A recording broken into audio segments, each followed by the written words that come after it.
Now times have changed 20 years later, of course. So will AI come in the way of actual research and growth of minds in even students or mid-age students? So what do you feel?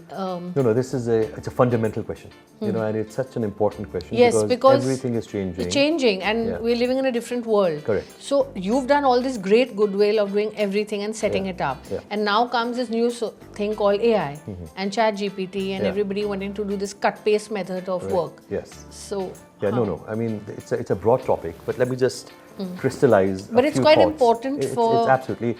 It is maybe one of the most important things to talk about today. Yes. Because so many sectors, if not all sectors, are going to be dramatically different. And education is no different. Education will look totally different. To answer the one specific question that you asked is, you know, will research be hampered by AI? The answer is no. I think, you know, AI will be a great tool to be able to do a lot of research much more quickly.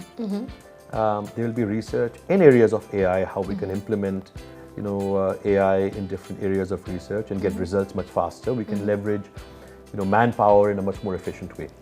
But we will have to think about how education will change. And already there are, you know, some incredible changes happening. The first thing I'll tell you is one thing you said is also right, that, you know, will it make us weaker? You know, that because everyone's relying on ChatGPT. You have a mind, but now you're not going to apply it, even if you have it. I recently asked some of our students, you know, who amongst you for your latest assignment used ChatGPT?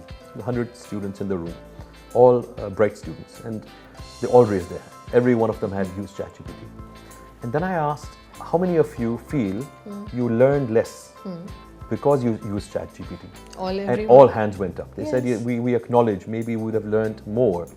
So, you know, the answer for me is not to ban ChatGPT. You know, if you say you cannot use the tool, no matter how much anti-plagiarism software you have, you know, you can guide them for some projects, maybe not to use it, but if you try to ban it. So we as educators have to now become much better at thinking about assessment. And I think assessment will be very important. How are we testing knowledge? What do our examinations look like? What do our projects look like? And can we help make our students ready in a world that AI will exist? Can we make them ready to use the tools to be better? And here is the other thing. Research is proving that those people who are learning how to use AI will be more productive than anyone else, except in one scenario, if that tool is taken away from you.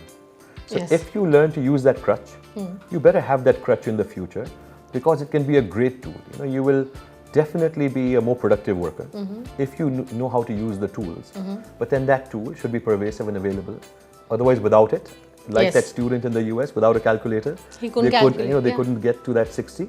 Similarly, if you take one of these tools away, then you may not know exactly how to do the research manually or otherwise. But in my view, I think this is something which is here to stay. The genie is out of the bottle. It is now almost impossible to put it back. And if anything, the rate of change will accelerate. So we as educators can't be scared of it.